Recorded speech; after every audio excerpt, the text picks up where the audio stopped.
A lot of orange flashing lights here. All 100 components of the NASDAQ in the red. More than 20 years since we have seen a mortgage rate at these levels. There's a lot of debate about whether we're going to go into a recession. The risk of recession high? Yes, it is high and getting higher. They need to get inflation way back down to low single digits. The odds that the economy will go into recession within the next 18 months are quite serious. There's just a lot of uncertainty, and I think this is the great thing in our business is people need their financial advisor more than ever. Listening to all of that, it is very easy to become overwhelmed. Should I invest? Should I not invest? Now, I am not a financial advisor, but if you're like me and you prefer doing this stuff on your own, then in this video, I'm going to be sharing the tips and tools that I use in order to reduce all of that background noise and just take a bird's eye view of stock markets. And at the end, I will reveal some of the stocks that I am watching, but this is not financial advice. Don't just copy some dude on YouTube.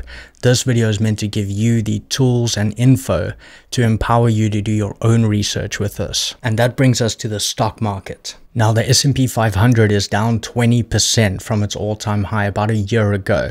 But value investors are not very excited about that because there are other stocks down 62, even 75%. And I will be sharing more on those in a moment. But first, is the stock market said to be overvalued or undervalued right now? Now, my loose guide for this is the Shiller PE ratio. And you can work this out by taking the current price divided by the average inflation adjusted 10-year EPS or earnings per share. Or you can just go to financer.com. I'll also link this one below. And so right now, the S&P 500 has a Shiller PE ratio of 28.23. And what does that mean? Well, broadly speaking, a PE above 30 is said to be overvalued. And the highest ever average PE for the S&P 500 was about 44, just before the dot-com bubble crash. But in the past 20 years, the lowest has been 15, and the highest was just 1 year ago, November 21, when it was about 38. And right now, October 22, so 1 year later, it's down 36% or 10 points, and it's at 28. And with the most recent 10-year average of this being 26.1, at 28, the market's not screaming that it's overvalued, especially when you consider that every decade, this average PE ratio increases. Cool. So where are the opportunities? Well, this is how I like to look at it. Personally, I follow a value investing approach here. And let me explain on screen. Here you can see between September 21, Jan 22, this was about a year ago, but this is when the entire market had its all-time highs. And on the right here, I'm just going to drop in. So for the S&P 500, what was that? And then for these 4 companies. Now I will reveal some other stocks at the end, but let's use these 4 as an example. And by the way, this is just the name of the company like Amazon and then the ticker AMZN. So that's how you would identify it on like investing platforms or on Yahoo Finance when doing your research. And so with the all-time highs, you can see Amazon is yellow here. So that is this yellow line over here. And the all-time high was 185, that red dot. And then for all of the others here, you can see the all-time highs as well. Cool, we know the all-time high. So what is the price now and what's the difference there? Well, we can see, for example, this is Lamb Research, the red line, red Lamb Research. And right now it is 389. So that means that difference is minus $340 or minus 46%. And if we do the same for these, how down are they from that all-time high? So you can see this is the price right now. This is October 28, by the way, because this is going to change day to day. And then we can bring in the changes in dollars and percent terms.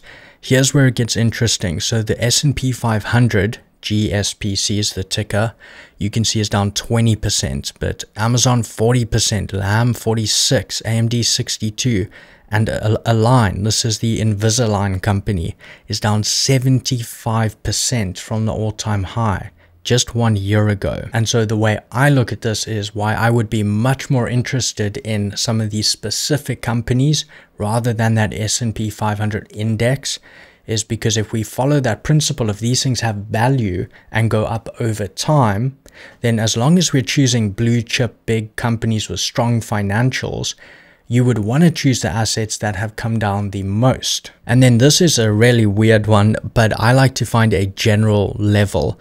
And this is really finding an area where a stock, for example, in this case, we are looking at Amazon, even though this is blue, this is Amazon.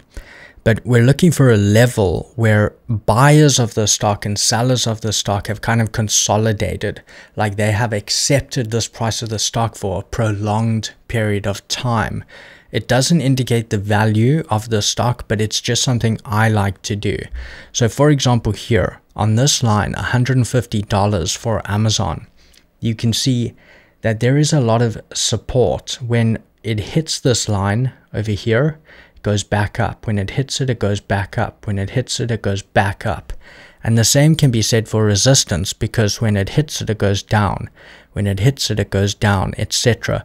Really, what I'm looking for is a lot of action along one price point, and that it's been stable at that price point for a prolonged period of time. The market has accepted that price for this asset. And yes, I probably could have drawn that line, like for example here, but I rather want to be conservative when I'm looking at that general level. When I'm looking at that acceptance, I would rather draw that further down. And then if we bring in the same for all of the others, and you can see all of those here. Again, don't follow this exactly. I'm just showing you what I like to do. So we now have the all-time high, what the price is now, the change from that all-time high, and this kind of general level of acceptance. And then the next point, which most people are interested in, and this is the intrinsic value. So we've all seen the price of stocks, but that's dependent really on what someone will sell it for and someone will buy it for. It's just the market, but it doesn't indicate the underlying value of that asset or that company.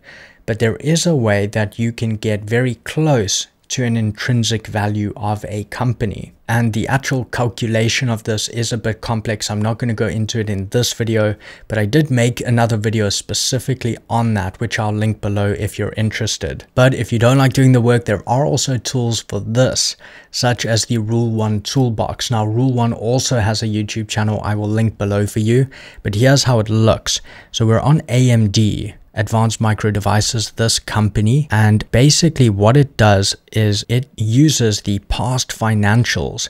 For example, these 10 cap inputs, it uses the past financials of a company as well as your margin of safety. This again is how you ensure this is a conservative price that you want to purchase a stock at. But all of these inputs, and then it's able to produce a future value for the stock and discount it to the intrinsic value of that stock today. And on Rule 1, they call that the sticker price. So the intrinsic value of AMD is 139.51 based on the inputs here. And remember, you may have different inputs based on, for example, the rate of return you desire. And then with my margin of safety of 50% here, it means although I know the intrinsic value is 139, I don't want to buy it at that value. Because my calculation and inputs might be a bit off, I'm actually going to cut that in half. I have a 50% margin of safety. And so the buy price, or the MOS price, is going to be 69.76, just half of the sticker price. And so that is how I work out the price that I'm aiming to buy a stock at. Then you can of course compare that to the last price, which today was 58.60. So actually below that half of the intrinsic value. And that's when a value investor generally becomes more interested in looking into what's happening with that company. And so bringing up the intrinsic value for all of these, Amazon was 166, Lam Research 472, AMD 139, and Align 287. And then using my margin of safety, which is 50%, I'm going to cut that intrinsic value in half. And there we have the prices at which I would become much more interested. And for some of them, I would get interested even when it just nears that MOS price. Because again, the inputs and everything are never perfect. You're never going to get the perfect intrinsic value, but it gives you a calculated ballpark, a time to become interested in that stock. But now the most important part. So now you can actually compare. So we know what the price is now. and we know half of the MOS per your inputs. So yellow means it's nearing that MOS price, orange it's still quite far, and green actually means today it's below that MOS price. And then of course your chosen strategy, whether that's to buy or wait. But now you have a very good overview of things. You know the all-time high, and that was just 1 year ago.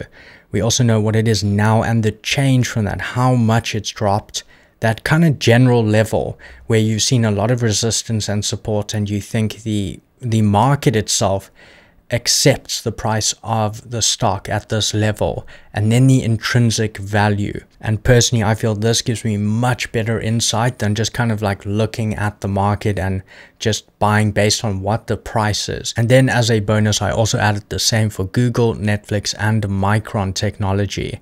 So any of you interested in semiconductors, you would have liked the picks today. But those are just some of the tips and tools that I picked up along the way, and I do hope that you also find them helpful. I will link all of them below for you and some other resources there. I'll also link my value investing tutorial that goes much more into actually finding the intrinsic value of stocks. And if you did enjoy this, please drop it a quick like for me. Also comment below for me which of these tips or tools did you like most. I will catch you in the next video.